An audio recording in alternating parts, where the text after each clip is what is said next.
What is Huckel's rule? दिख रहा है सबको? What is Huckel's rule of aromaticity? और इसको अप्लाई करना है पिरिडीन और पायरोल पर। तो जो जो रटने का चीज़ है वो आपको बता दिया जाएगा, इसमें मैक्सिमम रटने का ही चीज़ है। जहाँ केमिस्ट्री समझाने वाला होगा उसको हम लोग समझा देंगे। Apply for pyridine. अब जैसे पिरिडीन हो गया तो इसमें कुछ केमिस्ट्री इन्वॉल्व नहीं है, आपको स्ट्रक्चर ही याद रखना है, पिरिडीन एंड पायरोल, तो ज़्यादा इश्यू नहीं है। ठीक है। तो एरोमेटिक कंपाउंड, एरोमेटिक कंपाउंड का क्या है कि ये ऑर्गेनिक केमिस्ट्री में सबसे मोस्ट स्टेबल कंपाउंड होते हैं। इससे ज़्यादा स्टेबल कोई है ही नहीं ऑर्गेनिक कंपाउंड में। जितने भी ऑर्गेनिक कंपाउंड आप देखिएगा, कहीं भी एरोमेटिसिटी अगर आ रही है तो ये बहुत ही डिफरेंट बिहेव करेगा। तो इस एरोमेटिसिटी को हम लोग प्रेडिक्ट करने के लिए हम लोग डिफरेंट सेट्स ऑफ रूल लगाए हैं। तो उसी रूल्स को हम लोग बोलते हैं हकल्स रूल। जो हकल साहब थे, कोई भी ऑर्गेनिक कंपाउंड को कैसे हम लोग पता करेंगे कि ये एरोमेटिक है कि नहीं है, ये कुछ सेट्स ऑफ रूल है। और ये रूल दिए थे हकल साहब, जिसको हम लोग बोलते हैं हकल्स रूल। वही बोला गया है कि ये हकल्स रूल क्या है और इसको अप्लाई करना है किस दो कंपाउंड पे, पिरिडीन और पायरोल पर। मतलब हम लोग को देखना है कि ये हकल्स रूल अप्लाई करने के बाद ये दोनों कंपाउंड एरोमेटिक आता है कि नहीं आता है, यही है हकल्स रूल। ठीक है। पहले हम लोग देखते हैं कि इसका आंसर क्या हो सकता है, हकल्स रूल क्या है। तो हकल्स रूल ये सिंपल सा है कि ये डिटरमाइन करने के लिए है कि एरोमेटिक कंपाउंड है कि नहीं है। तो इसको लिखवा दे रहे हैं। ऐसे ये सारा नोट्स आपको लिखा हुआ है, ठीक है, लेकिन फिर भी अगर बेटर होगा आप लोग एक एक लाइन अगर देख लीजिए तो ठीक है। तो हकल्स रूल इज प्रपोज्ड, क्योंकि मेरा हैंड राइटिंग में थोड़ा सा इश्यू हो सकता है, तो यहाँ पर एक एक लाइन देखिएगा तो आप जब नेक्स्ट टाइम पढ़िएगा तो उसमें दिक्कत नहीं होगा। क्या propose to determine whether a compound is aromatic or not.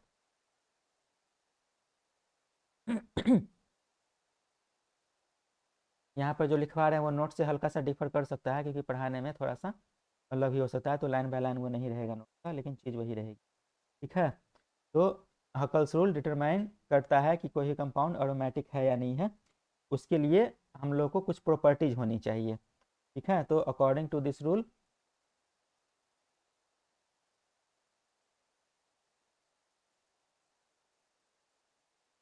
कोई भी कंपाउंड एरोमेटिक रहेगा अगर ये दो तीन प्रॉपर्टी को सेटिस्फाई करता है। According to this rule, a compound is said to be aromatic if it fulfills certain condition, या it fulfills the following property, if it fulfills the following properties। यहाँ तक किसी को कोई डाउट? ठीक है। तो पहला वाला क्या है, it should be planar. Planar मतलब समझते हैं, तो एक प्लेन में होना चाहिए वो। इसके बाद दूसरा क्या है, it should B cyclic. Cyclic condition में क्या हो गया, it should B conjugated.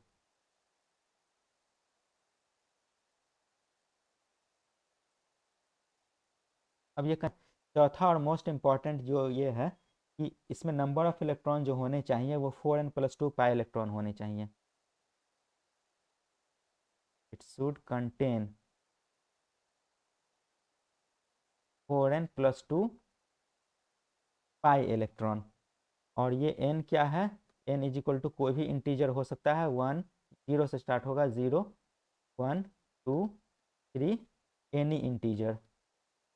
Integer समझते हैं ना, बताने की जरूरत नहीं है। जो भी नेचुरल नंबर होते हैं उसको हम लोग इंटीजर बोलते हैं।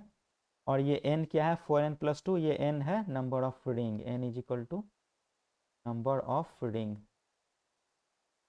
पाई इलेक्ट्रॉन। ये चार रूल है, अगर ये चार रूल अगर सेटिस्फाई करता है ये कंपाउंड एरोमेटिक हो सकता है। ठीक है। और ये एरोमेटिक कंपाउंड जो होते हैं वो हाईली स्टेबल होते हैं, ये भी लाइन आप लोगों को लिख देना है। Is aromatic compounds are highly stable.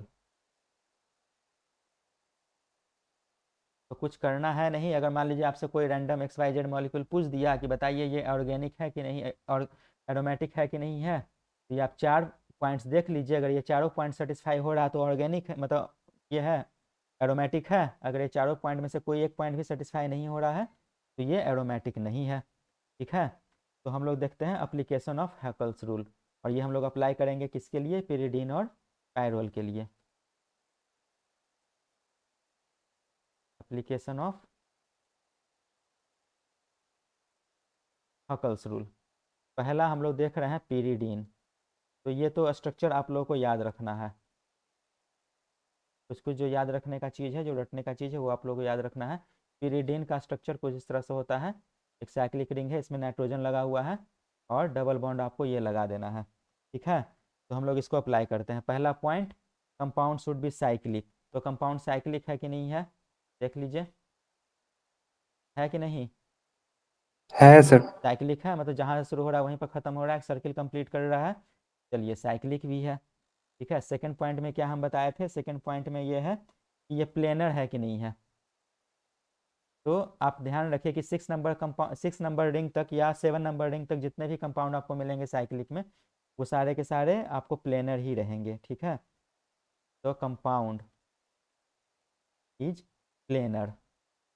अगर 8 कार्बन अगर हो गया है तो उसमें प्लेनारिटी लॉस्ट हो सकती है। तो ये तो 2D इमेज ही दिख रहा है ना, 3D ये नहीं है, ये 2D इमेज है। आप एक पेपर पर इसको रख सकते हैं। ठीक है, तो ये कंपाउंड प्लेनर भी है। और अगर मान लीजिए कि आपको कन्फ्यूजन हो रहा है तो 8 कार्बन तक प्लेनर, 7 कार्बन तक प्लेनर रहेंगे।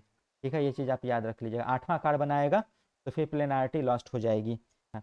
तीसरा में हम लोग क्या बोले थे, कंजुगेटेड है कि नहीं है। तो कंजुगेटेड है कि नहीं, जरा देखिए, देखिए बताइए, सिंगल डबल आ रहा है कि नहीं आ रहा है, आ रहा है। है, कंजुगेटेड है सर। कंजुगेटेड भी है। किसी को डाउट है कि कंजुगेटेड है कि नहीं है, डाउट है तो बताइए अभी ही। Double single double single double single, conjugated भी है। ठीक है, और इसमें एक और ऐड कर लीजिएगा। ठीक है, यहाँ पर एक पॉइंट हम जो ये हैं यहाँ पर एक लिखवा दे रहे हैं। ये जो 4n+2 पाई इलेक्ट्रॉन है, तो इसमें एग्जाम्पल एक लिख लीजिएगा कि अगर मान लीजिए कि n अगर जीरो है, तो n अगर जीरो है तो कितना आ जाएगा, पाई इलेक्ट्रॉन कितना आ जाएगा, पाई इलेक्ट्रॉन आ जाएगा। n को अगर हम जीरो पुट करेंगे तो कितना आ जाएगा, 2 पाई इलेक्ट्रॉन्स। हाँ तो 2 आ जाएगा। n=2 अगर 1 पुट करेंगे तो कितना आ जाएगा, 6 पाई हाँ इलेक्ट्रॉन। 6 आ जाएगा। n=2 अगर हम 2 पुट करेंगे कितना आ जाएगा, 10 पाई इलेक्ट्रॉन्स। 10 pi electrons. ठीक है, मतलब क्या हो रहा है, 4 4 हम बढ़ाते जा रहे हैं। तो 6 10 14 18 इस सीरीज में हम लोग जा रहे हैं। तो अगर इतने नंबर ऑफ इलेक्ट्रॉन्स अगर हम लोग को दिख रहे हैं, मतलब ये एरोमेटिक होगा। इस चीज़ को भी आप याद रख लीजिएगा। एन का वैल्यू पुट करना करना कुछ नहीं है, बस एन का वैल्यू पुट करके आपको यहाँ पर देख लेना है। मतलब 2 6 10 14 18 अगर इस तरह के नंबर के इलेक्ट्रॉन आ रहे हैं तो ये एरोमेटिक हो जाएगा। ठीक है, इसमें हम लोग जरा देखते हैं कितने इलेक्ट्रॉन्स आ रहे हैं। फोर्थ पॉइंट में क्या था, कितने पाई इलेक्ट्रॉन्स हैं। तो पाई इलेक्ट्रॉन्स में 4n+6 पाई इलेक्ट्रॉन्स होने चाहिए, 4n+2 sorry, 4n+2 pi electrons. तो बताइए इसमें नंबर ऑफ रिंग कितने हैं, एक ही हैं। पाई इलेक्ट्रॉन्स कितने हैं इसमें, जोड़कर बताइए, कितने डबल बॉन्ड दिख रहे हैं आपको इसमें, 3। 3 सर। 3 डबल बॉन्ड है। और एक डबल बॉन्ड में कितने पाई इलेक्ट्रॉन्स होते हैं, 6 सर। 6। 6 पाई इलेक्ट्रॉन्स हैं। तो 6 पाई इलेक्ट्रॉन सेटिस्फाई हो रहा है रूल में, देखिए तो हो रहा है। मतलब 2 यस होना सर। चाहिए, 6 होना चाहिए, 10 होना चाहिए, 14 होना चाहिए, 18 होना चाहिए। तो 6 है तो ये भी सेटिस्फाई हो रहा है। तो आपका पहला पॉइंट सेटिस्फाई हो गया, दूसरा पॉइंट सेटिस्फाई हो गया, तीसरा पॉइंट भी सेटिस्फाई हो गया, चौथा पॉइंट भी सेटिस्फाई हो गया। मतलब ये कंपाउंड क्या है, आपको लिख देना है हैंस इट इज एरोमेटिक। बस यही करना है, इतना अगर आप लिख देते हैं आपको फुल मार्क्स मिल जाएगा। नेक्स्ट जो है वो क्या है, वो पैरोल है। ठीक है, ठीक है, पैरोल का स्ट्रक्चर कुछ इस तरह से होता है। ठीक है, अब यहाँ पर है एक डबल बॉन्ड है, एक ये है, इसे हम लोग बोल रहे हैं पायरोल। ठीक है, पहला पॉइंट क्या है, साइक्लिक है कि नहीं है। अप्लाइंग हकल्स रूल, एक लाइन लिख दीजिएगा यहाँ पे, अप्लाइंग हकल्स रूल। पहला पहला पॉइंट क्या था? इट इज साइक्लिक, है कि नहीं है? साइक्लिक दिख रहा है सर। साइक्लिक है, यहाँ शुरू होकर यहाँ खत्म हो रहा है, ये हाइड्रोजन है, इससे कोई मतलब नहीं है। जो अंदर का जो कंपाउंड है वो साइक्लिक होना चाहिए, ठीक है। एक कोई जो मेन जो स्ट्रक्चर जो है वो साइक्लिक होना चाहिए, बीच से कहीं ब्रेकेज नहीं होना चाहिए। साइक्लिक है मतलब सही है, ठीक है। दूसरा पॉइंट क्या था बताइए, याद है कि भूल गए? सर 2D में प्लेनर भी है। हाँ, इट शुड बी प्लेनर, तो it yes is sir. Planar. Plane में है, प्लेन, ये भी प्लेन में है। है आपको सर। बताया था ना, 7 कार्बन तक आप एकदम आंख बंद करके बोल सकते हैं प्लेनर है। कितने कार्बन है? एक यस दो सर। तीन चार, ये तो ये है। तो 5 अगर 7 अगर है तब भी आप आराम से बोल सकते हैं, तो 5 ही है इसमें। तो ये क्या हो गया? ये भी प्लेनर हो गया, ठीक है। तीसरा तीसरा पॉइंट क्या है, वो हम बोल रहे हैं इट इज कंजुगेटेड। कंजुगेटेड है कि नहीं है? अब यहाँ पर एक थोड़ा सा कन्फ्यूजन हो सकता है। It is conjugated. कंजुगेटेड। तो देखिए, तो एक तो यहाँ पर तो आपको सिंपल में हम बता दिए कि सिंपल में ये है कि कंजुगेटेड का मतलब ये होता है कि आपके पास alternate single double bond single double bond single double bond ये होता है, ठीक है। लेकिन यहाँ पर कोई आपको कंजुगेशन का एक और छोटा सा आपको एक एग्जांपल हम बताएंगे कि कंजुगेशन क्या होता है। कंजुगेशन में एक वैकेंट पी ऑर्बिटल होना चाहिए, ठीक है। एक पी ऑर्बिटल होना चाहिए जो कि इलेक्ट्रॉन को अपने अंदर में एक ले ले। It should contain conjugated compound, conjugated compounds should contain a vacant p और लोन पेयर। अब जरा आप लोग देख के बताइए, तो इसमें लोन पेयर दिख रहे हैं आप लोगों को? Yes sir. हाँ, अब दिख रहा है। अब ये लोन पेयर क्यों दिख रहा है? क्योंकि हम बना दिए हैं, नहीं बनाते तो दिखता। तो अगर इसको हम मिटा कर दें, अब दिख रहा है। अब लोन पेयर है कि नहीं है इसमें? सर फिर भी है। हाँ, फिर भी है। कैसे है?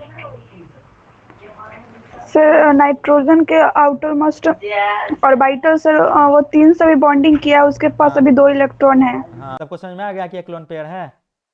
Yes sir. समझ में आ गया। इसके पास एक लोन पेयर भी है, मतलब ये कंजुगेटेड हुआ, यस सर। कंजुगेटेड भी हो गया। अब जरा इसका पाई इलेक्ट्रॉन हम लोग काउंट करते हैं, चौथा पॉइंट जो है लास्ट का, number of pi electrons. Number of pi electrons, तो ये पाई इलेक्ट्रॉन पी और बाइटल के भी जो इलेक्ट्रॉन्स होते हैं उसको भी हम लोग पाई इलेक्ट्रॉन्स में ही हम लोग काउंट करेंगे।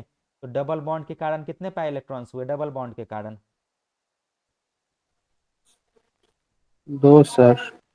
2 कैसे हुए? कितने डबल बॉन्ड आपको दिख रहे हैं? मतलब 4 होगा सर। हाँ, 4 हुआ। लेकिन ये 2 इलेक्ट्रॉन जो है इस ये रिंग के अंदर में है, ठीक है। इसको भी हम लोग पाई इलेक्ट्रॉन में हम लोग काउंट करेंगे, क्योंकि ये पी ऑर्बिटल का लोन पेयर ऑफ इलेक्ट्रॉन है। अगर वही रिंग के बाहर अगर रहेगा तो उसको काउंट नहीं करेंगे, लेकिन रिंग के अंदर ही रहेंगे तो ये दोनों को भी हम लोग काउंट कर लेंगे। तो +2, तो कितने हो गए? 6 पाई इलेक्ट्रॉन। ये ऑटोमेटिक है, यस सर। 6 पाई यस इलेक्ट्रॉन सर। में एरोमेटिक हो रहा है। तो 6 पाई इलेक्ट्रॉन में एरोमेटिक हो गया, तो हेंस इज एरोमेटिक। ये हकल्स रूल क्या है? हकल्स रूल में बस कुछ नहीं है, किसी भी कंपाउंड को ये पता करने के लिए कि कौन सा कंपाउंड एरोमेटिक है या नहीं है, इसको हम लोग हकल्स रूल से ही हम लोग प्रेडिक्ट करते हैं, ठीक है। हिंदी में भी आप इस चीज़ को देख लीजिए, is propose to determine whether a compound is aromatic or not, ठीक है। और कोई भी कंपाउंड एरोमेटिक रहेगा अगर वो ये 3-4 पॉइंट को सेटिस्फाई करता है। ये दूसरा पॉइंट में आएगा। 3-4 पॉइंट क्या है? इट शुड बी प्लेनर और it should contain 4n+2 pi electrons. अगर ये 4 रूल सेटिस्फाई करता है मतलब ये एरोमेटिक है। नेक्स्ट में आप आइए, ये लाइन लिख दीजिएगा आप लोग कि कंजुगेटेड मतलब है, मतलब ये n नंबर ऑफ रिंग है, और ये 2, 6, 10, 14, 18 इलेक्ट्रॉन अगर इसमें आ रहे हैं मतलब ये एरोमेटिक है, ठीक है। और ये एक लाइन और ऐड कर दीजिएगा, this aromatic compound are highly stable. Clear है? ठीक है। अब एप्लीकेशन ऑफ हकल्स रूल, जो भी एग्जाम्पल आपको दिया जा रहा है, जैसे पीरिडिन, ये दोनों एग्जाम्पल एग्जाम में आया हुआ है, ठीक है। तो पीरिडिन, तो पहला पॉइंट साइक्लिक है, एकदम है। प्लेनर है, ये भी है। कंजुगेटेड है, ये भी है। 4n+2 पाई इलेक्ट्रॉन, मतलब 6 इलेक्ट्रॉन्स अगर आ रहे हैं मतलब ये एरोमेटिक है, hence it is aromatic. Second compound कायरोल। कायरोल का ये है, ये कंपाउंड आप लोग को ये स्ट्रक्चर याद रख लेना है। ये स्ट्रक्चर बनाने के बाद अप्लाइंग हकल्स रूल, साइक्लिक है, it is planar, it is conjugated, number of pi electrons 4n+2, ये 6 इलेक्ट्रॉन्स आ रहे हैं, मतलब ये भी एरोमेटिक है। बस इतना आंसर आप लिख दीजिए, बहुत है। इस छुट्टी है, संडे है, तो कल का क्लास हम लोग ऑफ रखते हैं, मंडे से हम लोग फिर से जुड़ते हैं, ठीक है। Yes sir. बीच बीच में आप लोग देखते रहिएगा नोट्स को, ठीक है। मिलते हैं मंडे को, thank you. Thank you, sir. Thank you sir.